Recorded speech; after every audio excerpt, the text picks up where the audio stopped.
Halo semuanya, kami dari kelompok 4 yang beranggotakan 4 orang juga. Yang pertama, Rosiani Nanda. Yang kedua, M. Wilman Setiawan. Yang ketiga, saya sendiri Margareta Ruth Regina Rowli Tobing. Dan yang keempat adalah Suci Tiwi. Kelompok kami akan menjelaskan mengenai manajemen, pemasaran, perencanaan, dan organisasi usaha kecil. Saya, Margareta, akan membahas manajemen usaha kecil dulu ya.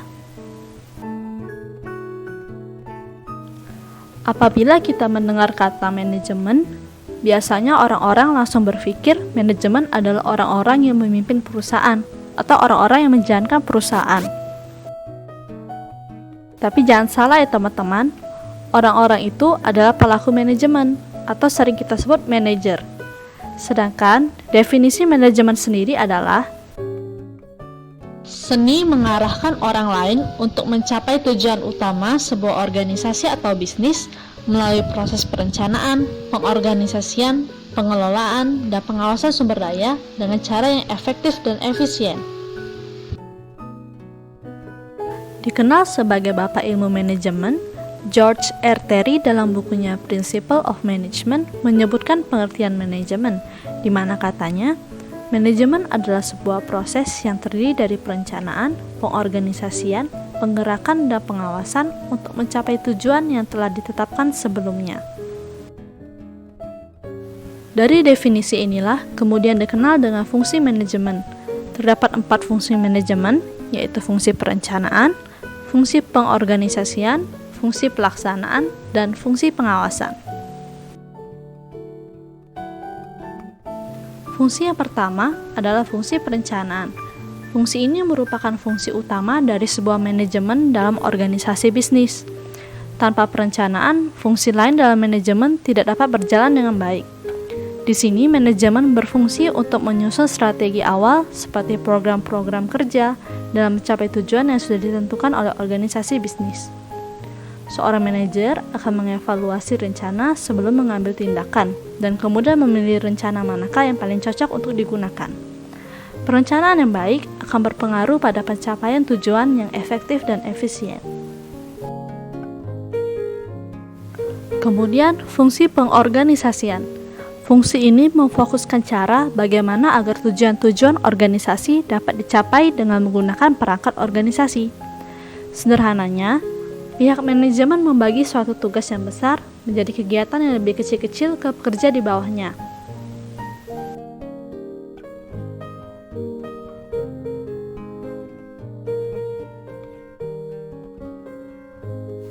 Dengan adanya pengorganisasian akan terbentuk yang pertama suatu sistem kerja terpadu yang terdiri atas berbagai lapisan atau kelompok dan jenis tugas atau pekerjaan yang diperlukan. Yang kedua, lebih mudah untuk memperhatikan rentang kendali atau span of control. Dan yang ketiga, terjaminnya sinkronisasi dari tiap bagian atau kelompok lapisan kerja guna mencapai sasaran yang ditetapkan. Fungsi yang ketiga adalah fungsi pelaksanaan. Fungsi ini fokus pada pembuatan instruksi, pedoman, ataupun ketetapan dalam menjalankan tugas-tugas dalam organisasi tersebut. Fungsi ini penting karena tugas-tugas yang telah dibagi ke perangkat-perangkat organisasi itu tidak bisa berjalan aktif dan baik tanpa adanya pedoman. Seberapa baiknya penugasan kepada lapisan bawah, jika tanpa koordinasi antar kelompok, maka hasilnya tidak akan memenuhi harapan. Koordinasi yang rapi dapat membuat jalannya pekerjaan menjadi lancar.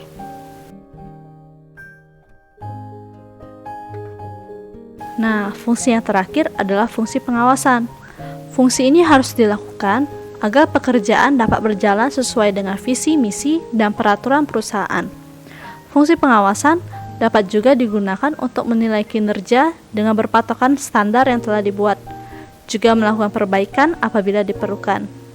Contoh dari fungsi pengawasan adalah melakukan evaluasi secara berkala terhadap keberhasilan target dengan mengikuti standar indikator yang sudah ditentukan.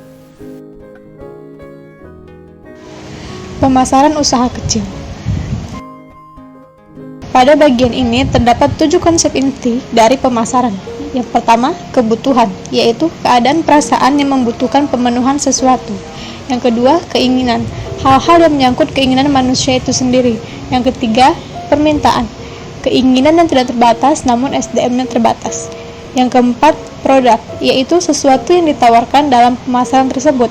Yang kelima, pertukaran, yaitu keinginan memperoleh sesuatu dari orang lain dengan memberikan sesuatu lain sebagai gantinya.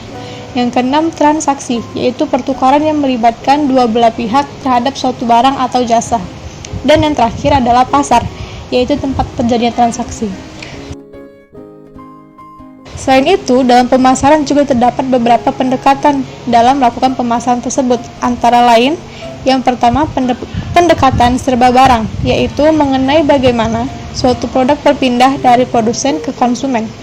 Yang kedua, ada pendekatan institusi, yaitu mengenai pemasaran dari segi organisasi yang terlibat dalam pemasaran tersebut. Yang ketiga, pendekatan fungsional, yaitu mengenai penjualan, pembelian, pengangkutan, penyimpanan, pembelanjaan, penanggulangan risiko, serta pengumpulan mengenai informasi pasar. Yang keempat, yaitu pendekatan manajerial, yaitu mengenai pemasaran yang berdasarkan pada pendapatan manajer serta kepuasan yang diambilnya. Dan yang terakhir, yaitu pendekatan sosial, yaitu mengenai kontribusi sosial dan biaya yang timbul akibat aktivitas pemasaran tersebut. Cara mengoptimalkan pasar bagi usaha kecil dengan anggaran dana yang terbatas. Yang pertama, bekerja sama dengan pengusaha lain atau rekan dekat dalam hal pemasangan iklan. Yang kedua, melakukan penawaran produk kepada konsumen secara langsung serta dengan memberikan sedikit potongan. Yang ketiga, memperkenalkan produk melalui media gratis. Yang keempat, melalui lingkungan yang ada di sekitar.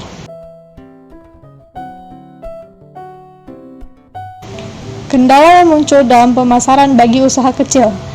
Kendala yang biasa ditemui dalam pemasaran usaha kecil yaitu perencanaan strategi pemasaran yang kurang matang, target pasar yang terlalu lebar, kurangnya kemampuan dalam mengatur anggaran dana, dan target pasar yang salah.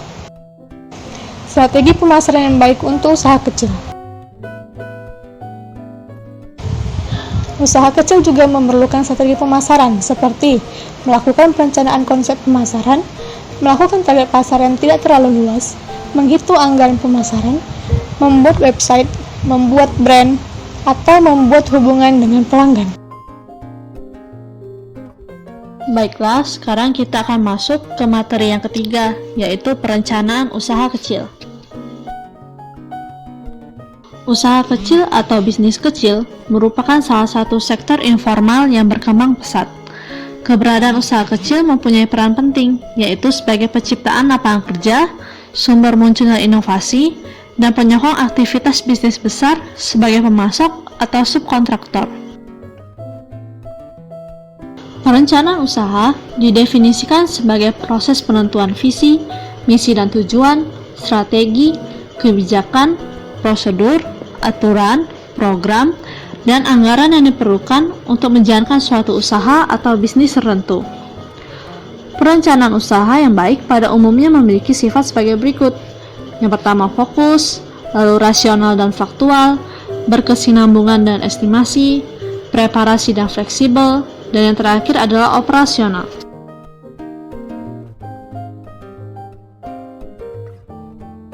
Struktur organisasi merupakan pengaturan pekerjaan dan tanggung jawab dalam organisasi untuk dilaksanakan dalam suatu bisnis. Bagian-bagian kegiatan usaha tertentu seperti bagian penjualan, pembelian, administrasi, dan bagian keuangan masing-masing memerlukan tenaga tersendiri dan perlu bantuan orang lain.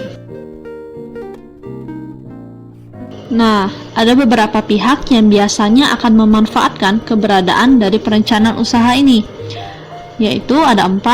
Yang pertama, pengusaha. Nah, bagi pengusaha, proposal usaha merupakan dokumen tertulis lengkap dan rinci tentang bisnis yang akan dijalankan dan digunakan sebagai alat untuk mengevaluasi pelaksanaan dari usaha yang direncanakan. Lalu, pihak yang kedua adalah investor. Bagi investor, perencanaan usaha memberikan gambaran tentang prospek usaha dan kemungkinan-kemungkinan keuntungan yang dapat diperolehnya. Lalu pihak yang ketiga adalah perbankan atau lembaga keuangan. Melalui perencanaan usaha, Pihak perbankan dapat menilai mengenai prospek kesinambungan serta kemampuan usaha yang direncanakan dalam membayar semua kewajiban finansialnya. Dan pihak terakhir yaitu pemerintah. Melalui perencanaan usaha, pemerintah dapat menilai seberapa jauh sumbangan usaha yang akan dilaksanakan terhadap kegiatan ekonomi. Hai kawan-kawan, di sini saya Wilman Setiawan akan menjelaskan apa itu organisasi usaha kecil. Nah, di sini saya akan menjelaskan apa sih yang dimaksud susunan organisasi. Susunan organisasi adalah perusahaan suatu organisasi yang memiliki maksud baik dalam periode pendek atau periode panjang yang juga akan diraih. Supaya bisa menjangkau maksud itu, dibutuhkan koordinasi serta hubungan kerja antar peranan yang ada di dalam perusahaan. Di dalam Undang-Undang Nomor 9 Tahun 1995 sendiri dijelaskan bahwa usaha kecil adalah suatu kegiatan ekonomi yang berskala kecil dan juga memenuhi kriteria sebagai berikut.